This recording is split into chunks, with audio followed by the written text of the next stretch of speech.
Hi, good afternoon, everyone, for joining us today on this special Birthright Israel call.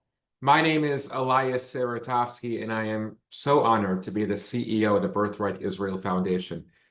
Today, we are joined by three amazing Birthright Israel participants who just recently, in the last few days, returned from a trip to Israel that they will remember forever.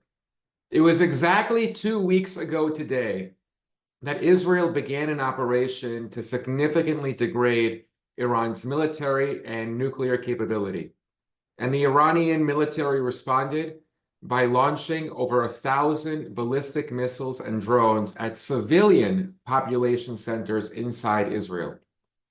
In the midst of this war, 2,800 Jewish young adults were in Israel on their Birthright Israel trip. They were among the 23,000 Jewish young adults who made a decision to be in Israel this summer.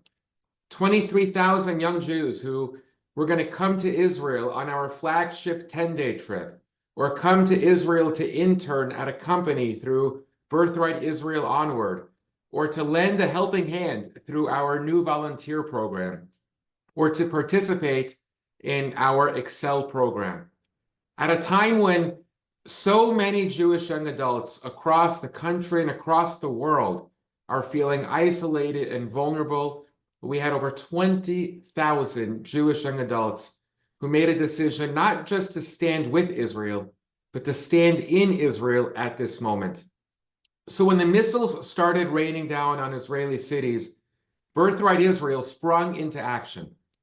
Our mission is to strengthen Jewish identity and connection to Israel.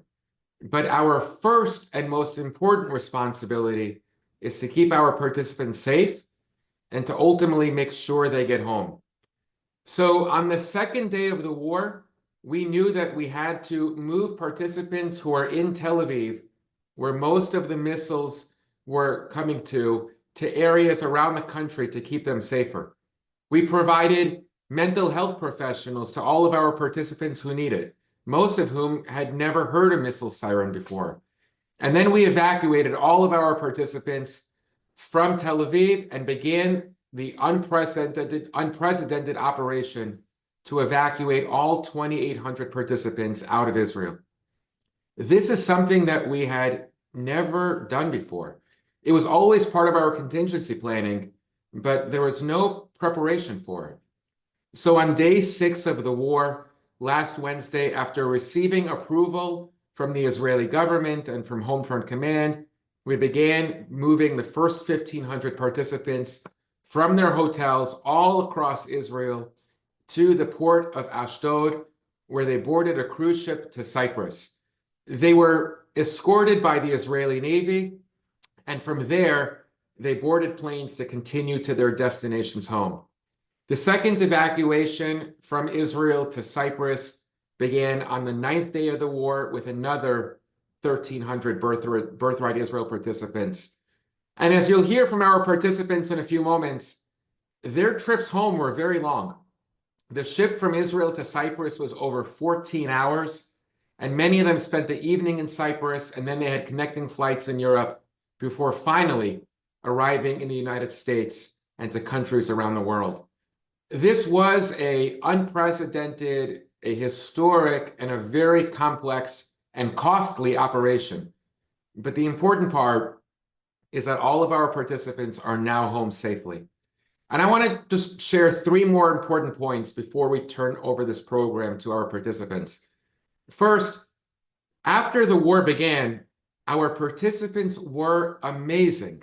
They mirrored the strength and the resilience of the Israeli people. They celebrated Shabbat and Havdalah in bomb shelters, and they continued with the modified Birthright Israel program, despite the fact that there was a war taking place. In fact, many of our participants told us that this experience only strengthened their connection to Israel. Number 2, they all want to come back to Israel. This has been the common refrain we're hearing from all of them, as you'll hear from 3 of them today. They do not want to make this experience their lasting image of Israel.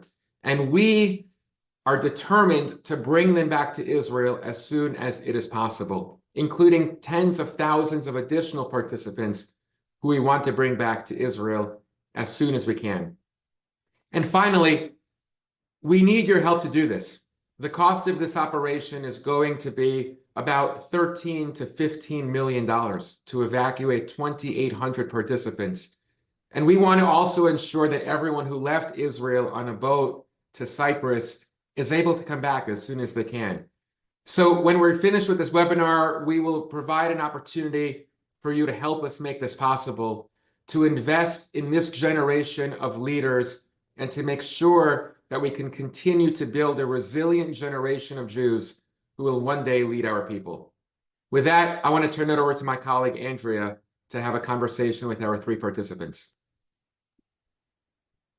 Thank you, Elias. It's great to be with everyone today. I was fortunate. I got to greet almost nearly 170 participants when they landed in Tampa who were on the first boat.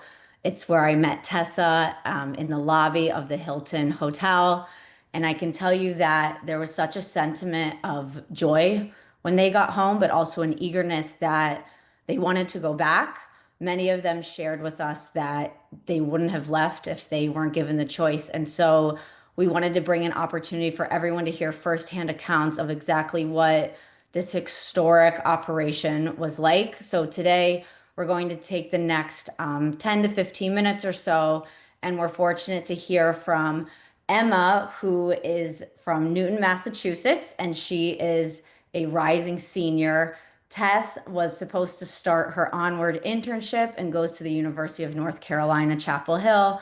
And Jaxon, who is a junior at the University of Madison, Wisconsin, and I believe was also supposed to go on the classic 10-day trip followed by the onward internship. So I think it's only right if we kick off the call. Emma, I would just love to hear from you. What inspired you to sign up for a Birthright Israel trip in the first place? I think we all know this was not the dream Israel birthright experience that you see on social media or that your friends had, but what made you want to venture to Israel in the first place? Yeah, so I originally applied because some of my friends were applying and they were talking to me about it. And after long conversations with them, I decided that I wanted to look more into it. I had one friend who went last December, I believe, and she just had the most phenomenal time and really inspired me to then apply and go this time. I have to say it was very spontaneous. It was a Yeah. spontaneous decision to ultimately apply, but I am so happy with my decision and am so grateful that I had the opportunity to go and also had the opportunity to live through this and now be on the other side and get to reflect back on the experience as a whole. Yeah. How many days were you actually on the ground in Israel out of your Mhm. 10-day trip?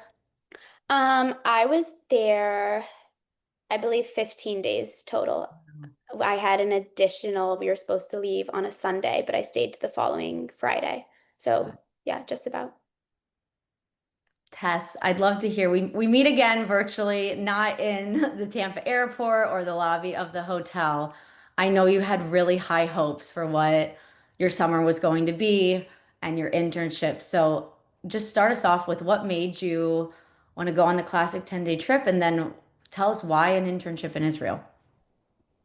Okay, so I always knew I wanted to do Birthright. I grew up going to a sleepaway camp in the Poconos, a Jewish sleepaway camp, and they take us on a 3-week trip when you're going into your junior year, but because of COVID, we went senior year. And I was like eager to go back. I always knew I wanted to go back. I wanted to go last summer, but I was like, maybe I shouldn't because of the war. And then I Mhm. had friends that still ended up going, and they were like, it was the best time. Like, go, you're gonna be fine. And I was like, okay, great, I'm going. And like, I didn't have friends on my birthright trip, but I knew I wanted to do it no matter what. I was gonna make friends. And it was just like, I knew it was happening. So I'm so grateful I did it. It was like Mhm. the most life-altering experience in the best way possible. And it was incredible. I don't And regret anything about it. how many days into your programs were you actually in Israel? So ours started on a Friday, June 6th, I think. And then the Thursday is when we got, like, when we went into lockdown. And then we ended up, our trip was supposed to end that Monday. It was like an 11-day trip, Hmm. really. And then we left on Wednesday, I think, was the ship. So like 14 days or something like that. After we hear from Jax, I definitely want to dive into the moment. I feel like when everything really changed with Jackson. Share with us more about your desire, what made you sign up for Birthright, and then I believe you were also planning on doing an internship to further your, career. Sure. Yeah. First, just thank you to you and Elias for having me here. Secondly, yeah, so the reason I wanted to do it from a young age, my mom has really instilled in me Zionism, and shout out mom, she's listening to this right now. Hi, Mom. Being able to one just being at UW Madison, and I go to Chabad on Fridays, and I'd say every couple of Fridays, I'd say two once or twice a month. But the rabbi there, Rabbi Mendel, and for you guys who are listening, who went to UW Madison and probably know Mendel, you know how much fun he is, and to hang out with him and me and a couple of my buddies. I'm not in a Jewish fraternity, so being able to really instill myself into that lifestyle amongst a bunch of different Jews that I haven't been able to meet yet, and being able to do that with Rabbi Mendel really meant a lot to me and was really part of the reason that I decided to join Birthright. I'd love to hear from you if you can kick us off to this portion of the conversation. What was it like when that first siren went off? What was the sentiment amongst your group? And, what were you thinking in that moment, knowing that could this go on? How would this define, your Birthright Israel experience? Yeah, sure. So I had done the 10-day birthright trip and that had been completed. I was about a month into my internship on Onward. Um, It's about I was 2:50 a.m. on that Thursday night. I had been in my bed watching TV after going out. And ultimately I started hearing sirens outside, but hadn't gotten the notification from the Homefront Command app yet, so I just brushed it off. And then about 10 minutes later, me and my roommate's phone started going off, and we woke up and were like, wow, what was this? We jumped onto Twitter and realized that Israel was starting to strike Iran. So what did that look like for us was everyone in I woke up some of my roommates and they were like, leave me alone, I'm going to bed. And then after their phones went off, they got up and realized the severity of it. And we were just really stuck on Twitter a lot and just seeing minute to minute updates and kind of what's going on. There was no, it was really that first siren was really just to wake everybody, the state of Israel up and say, hey, mhm. this is what we're doing. And there wasn't a missile attack just yet. That would have came 24 hours later. Emma, Tess, I'd love to hear about that first siren for you guys. Yeah, I also that Thursday night, Friday morning, I remember waking up to an alert going off on my phone. I remember not thinking much of it. My roommates were still sleeping, so I was like, it's fine, Yeah. everything's good. And then we got another one a couple minutes later. And I remember sitting up in bed, kind of like a little bit confused, what's going on? And Yeah. that's when some of my friends started knocking on our hotel doors. And at that point, I woke my roommates up and we went outside. And at this point of our birthright trip, the Israelis had joined us. So they Wow. were all with us. So they kind of kept us calm. They knew what was going on and they were like, everything's fine. Nothing has happened. It's just a warning. Um, they're just informing us that Israel has striked, and we all went into the stairwell and just kind of remained calm. We were all very tired. We didn't have all the information at the moment. But I remember feeling a sense of calmness in a really scary time because I was surrounded by people who this is their daily life in a sense, Yeah. and people our age. It was just kind of this sense of comfort in such a Yeah. scary moment, and our staff was communicating with us and were so amazing. And I remember then going back to bed later that night and I felt okay, even though it was we didn't really know what was going on. There was a lot of confusion, and then we kind of resumed in the morning. But that night was an experience I won't forget. Yeah. Where were you in the country and like what had you done during the day? Yeah. Specifically, I'm not sure if everyone here is aware, but we try very hard to have Israeli participants join every classic 10-day trip so that our participants truly understand what it is like to be an Israeli, but also it opens up dialogue for conversation that many in the diaspora do not have a chance to have, specifically with those in the IDF. So Emma, I'd love if you could hit on that topic for a moment and just describe, the Israelis joining your group and maybe more about what you had done that day on your birthright trip? Yeah, I believe the Israelis had joined us, I think 3 days prior. Okay.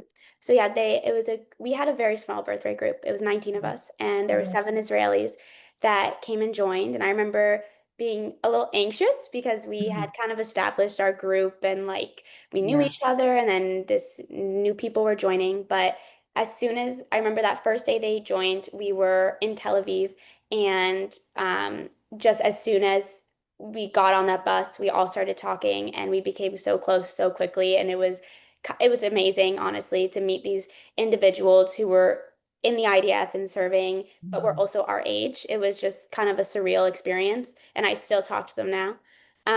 So yeah, we met them in Tel Aviv and then we made our way to Jerusalem. So that was where we were that Thursday evening. We went out that night in the Shuk.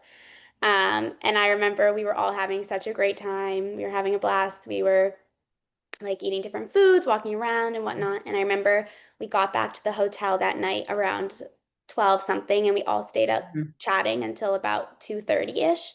And that's when we went to bed and then we're woken up an hour later at around 3 a.m., 3:30-ish, something like that. Yeah. Wow. Tess, I'd love to hear what that moment was like for you when the first siren went off, and then a little bit more about. I know you all spent several days going in and out of the mamads, and for people that don't know, it's a bomb shelter, which I think every single building in Israel has because that's the reality, being a citizen of Israel. So, Tess, I'd love to hear what that moment was like for you and your group, and then a little bit, how did you, make the most of your experience in the days to follow before the evacuation? So my experience actually sounds very similar to Emma's. My group was also very small, only 20 of us, and we also Wow. had just gotten our Israelis maybe like a day before, and it was 7 of them. And they were awesome. I also think it's incredible that Birthright and Tugly like has them come in like kind of in the Mhm. middle. So you establish that group and then they come in and kind of like mix it up a little bit and like Yeah. tell us about their experience. And it's just like such a cool thing that we get to become like form this connection with someone that lives in a land that we care so much about and we get to learn something new about, which is really cool. But we were in Jerusalem. We had just gotten there that day. And we had just gotten back from our night out in Machne Yehuda, like the Shuk. And we all had gone to bed at that point. It was like 1:32, like what Emma was saying. And then Mhm. at 3-ish, like the sirens kind of went off just to like alert the state of Yeah. Israel what had happened. And we all went to the shelters and like we were just kind of like confused, whatever. But because we had the Israelis who were like active, they knew what was going Mhm. on. They were like, don't worry, like we just hit Iran. It's just like a warning because like eventually they'll retaliate, but don't worry about it. Like it's gonna be okay. Like they did a really, really good job calming our group. Yeah. And also, I do want to say before this, there was one siren we had like a couple days before when we were in Tel Aviv, and it was like a Houthis like one missile or Yeah. something like that. And my whole group was like excited. We were like, "Oh, it's happening. We're Oh getting my goodness. tired." Like, because like we knew it was gonna happen at some point. It was just a matter of if, and it was kind of like exciting. We're living the true Israeli experience. I'd love to hear, how did you all know to have the app on your phone? Okay, so I downloaded the apps before because I have friends in Israel. Okay. They told me to get Yeah. it before, and I kind of like we were on a walk in Jaffa, and I was like, guys, like I think there's gonna be a siren in a couple of minutes, but we were right by the hotel, so it was no worries, and Yeah. everyone was pretty calm, which was good. But this one was a little different because we weren't exactly sure what was going on, and it was coming from or Yeah. like it was Iran and not Yemen, so. Yeah, but then in the Mamad, we have like all these different videos of us after we started making it like more of like an activity. We, in the Yeah. middle of the night, we brought down a sheet one night and built a fort in the Mamad, and we did the mannequin challenge once. And Yeah. someone in our group was a ballroom dancer and led us in some dances. Like the whole bomb shelter, he led people in a. Yeah. So it was really fun. And during Shabbat, we did someone brought in an Israeli flag and we started singing like Am Yisrael Chai and singing one day. It was just like something I'll never forget, honestly. It's so special. I think there were a lot of viral videos as this was all happening of our Birthright Israel participants celebrating Shabbat in a bomb shelter. I Yes. think no one ever thought that that would be the trip you signed up for. I'd love to hear how you think these experiences, kind of living life as an Israeli, do you think will shape you in the years to come? And anyone can feel free to go. Yeah, for me, I think it's really just taking from the Israeli way and just being calm and really looking. I mean, missile attacks are common in Israel and something that Mhm. we just can't process in America as it doesn't happen as Yeah. often. But as something as serious as that and being so calm about it is really just when things go wrong, just being able to be calm and kind of assess the situation and then take the necessary steps to fix it or keep yourself safe. Did you feel like the sentiment amongst the group? It seemed what we were watching from afar was it was positive. Um, but again, like Emma, maybe you can even touch on like it's just the fact that you had a few nights where you were really in Mamad most of it, bonding with your group and the Israelis. Like what, how could that, how does that change someone? Yeah, I agree. It gave me a lot of perspective, if I'm being honest, about Mhm. what life is like for most individuals living in Israel and a lot of who are our age. But the positivity of not just our group, but being in a space with so many other individuals from all around the world, who were new to Israel and here on a trip, Mhm. and like just being all together and trying to remain positive and turning it into something other than thinking about how scary it really might be was just Yeah, very empowering in a sense. If it had happened in any different environment or situation, I can't say that I would be thinking the same things. Like just being yeah, able to be with our staff and meeting all these other people and being with the Israelis really showed me just how different life is in Israel and how even in such a crazy and unpredictable time, there is still light and it is can still be positive and there can be joy. And that just is so special and genuinely something I don't think I can ever forget.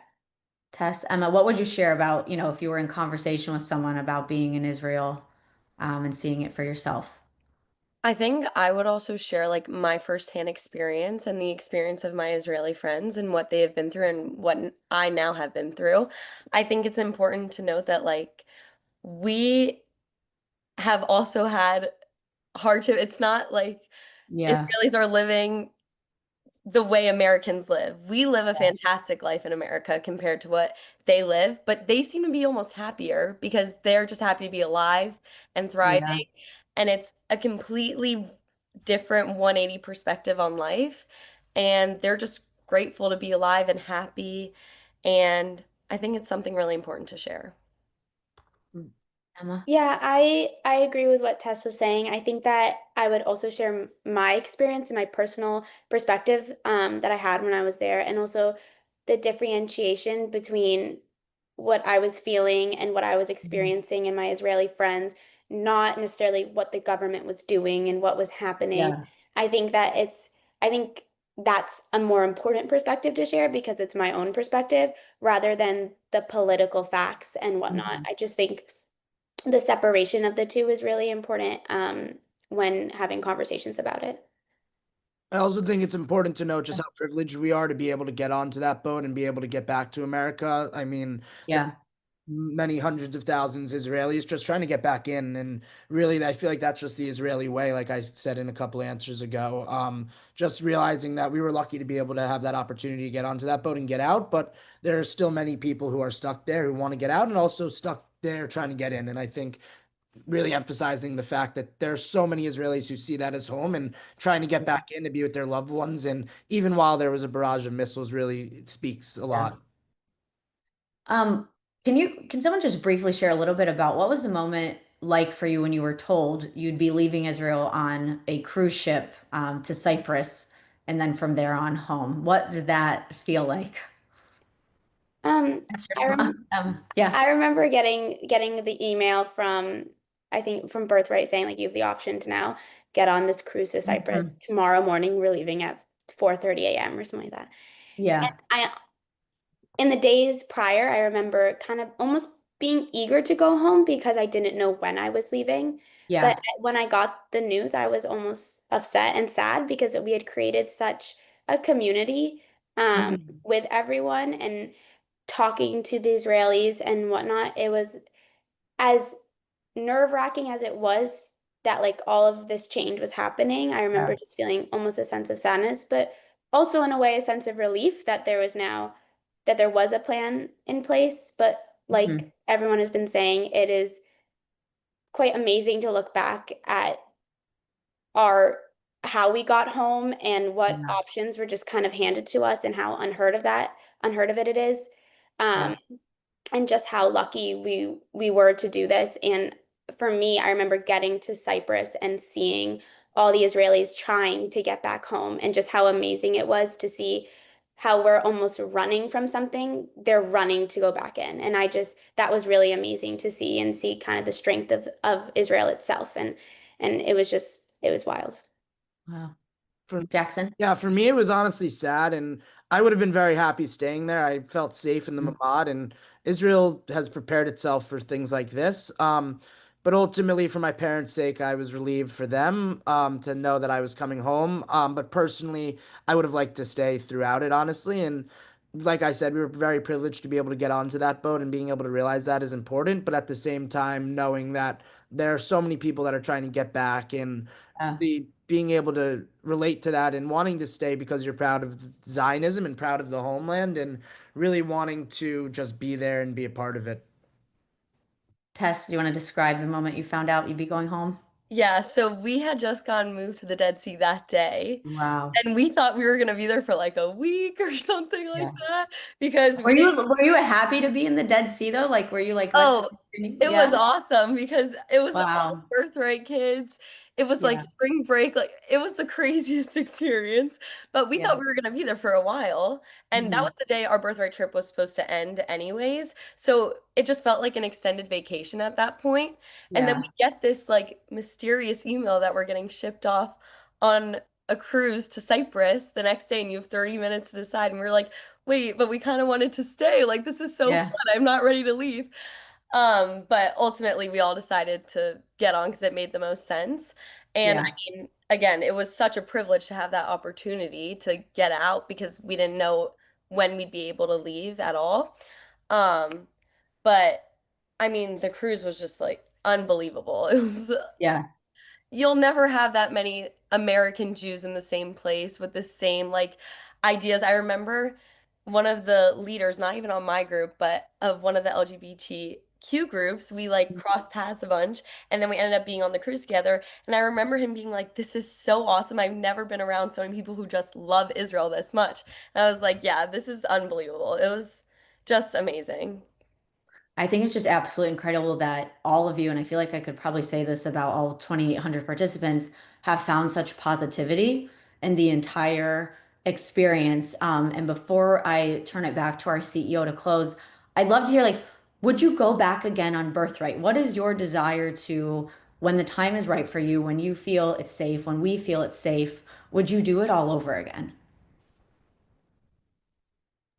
Um, I know I would 100% do it again. I think that my trip was amazing to begin with, but that added experience and that added time just added so much to my own perspective and the community we had built. And I would go again, no questions asked, no hesitation. Yeah, 100%. I would go back tomorrow if I had the option. Realistically, just being able to be there with such happy people and such a happy civilization, and really be surrounded by that is uplifting. And Birthright, those 10 days were just really special. Being able to bond with your group, who, for me at least, the experience was I didn't know many people except my two buddies, even though they were all Wisconsin.